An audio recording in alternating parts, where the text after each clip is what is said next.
On enchaîne avec le niveau 2 du shell Unix. Alors vous avez déjà vu quelques petits trucs. Là, on va donc aller à l'essentiel qui est le man.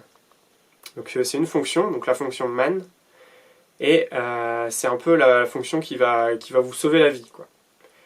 Qui est censée vous aider dans toutes les situations.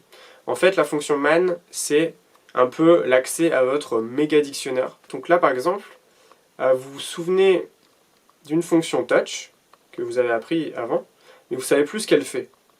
Donc là, typiquement, c'est le genre d'exemple où vous allez utiliser man, M-A-N, espace, et donc le nom de la commande.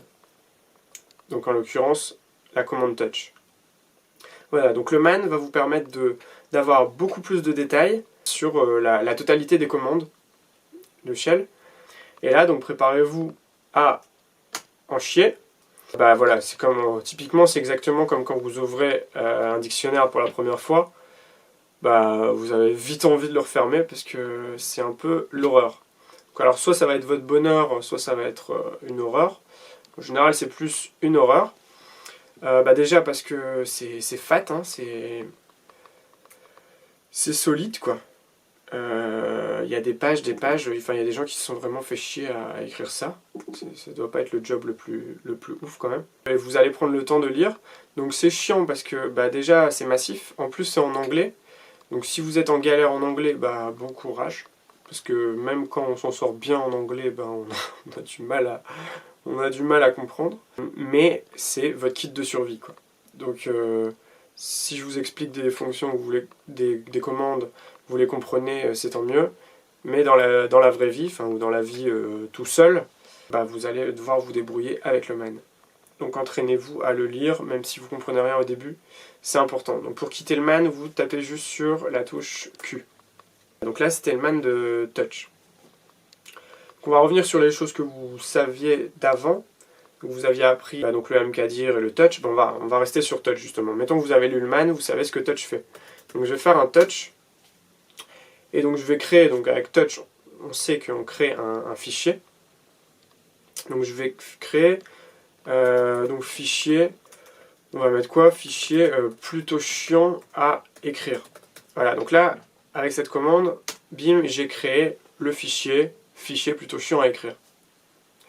Donc là, pourquoi je vous ai mis un nom à rallonge comme ça, un peu relou?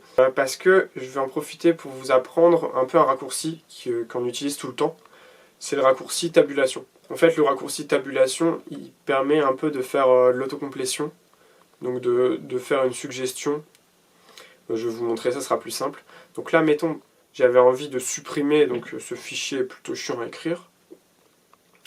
J'aurais mis rm, espace, et je dois taper fichier plutôt chiant à écrire.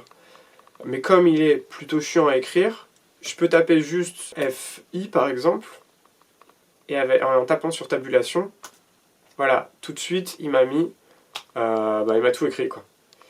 Donc là, il a pu me le faire parce qu'il n'y avait pas d'autres fichiers avec un nom qui commençait par FI.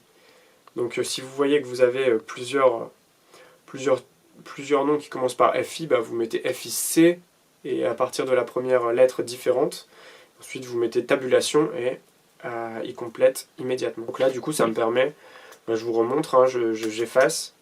Si je mettais juste F, ça marche aussi, quoi. Par contre, si j'avais créé un deuxième touch fiche, voilà, fiche. Donc là, si j'avais créé un fichier qui s'appelle fiche, et que je refais la même chose, donc je veux rm fi, tabulation, il va juste aller jusqu'à fiche, et après, il y a des lettres qui changent, donc il va falloir choisir. Donc là, si je veux aller sur fichier plutôt chiant à écrire, je rajoute mon i, et là je vais pouvoir faire tabulation, et comme il n'y a pas d'autres fichiers qui commencent par fichi, ça va aller. Tabulation, et il me fait l'autocomplétion.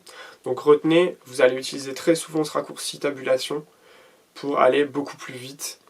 Quand vous commencez à écrire quelque chose et que c'est le seul qui s'écrit à peu près de cette manière-là, vous appuyez sur tabulation et il vous l'écrit tout seul. Voilà, donc là, je peux le RM si je veux, hein, donc ça le supprime. Et donc la dernière chose que je vais vous montrer, c'est un autre raccourci qui est donc le pavé directionnel, la flèche vers le haut. Et en fait, c'est extra pratique parce que ça vous permet de revenir aux dernières commandes que vous avez exécutées. Donc là, typiquement, la dernière que j'ai exécutée, c'est rm, fichier plutôt chiant à écrire. Donc si je mets la flèche du haut, tac, il me le remet tout de suite. Donc là, encore une fois, ça fait gagner un temps fou. Et si je continue avec flèche du haut, et ben la commande précédente c'était touch fiche, et etc. en fait.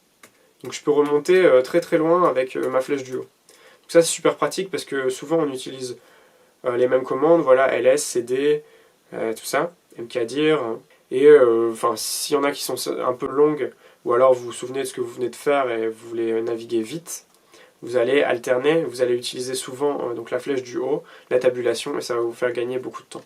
Donc je vous suggère de vous entraîner un peu. C'est pas énormément de choses que vous avez apprises, mais entre le man et ces deux raccourcis, vous avez de quoi faire. Donc entraînez-vous et bidouillez un peu. Allez, j'espère que ça vous a plu, à très bientôt, et n'oubliez pas, suivez le guide.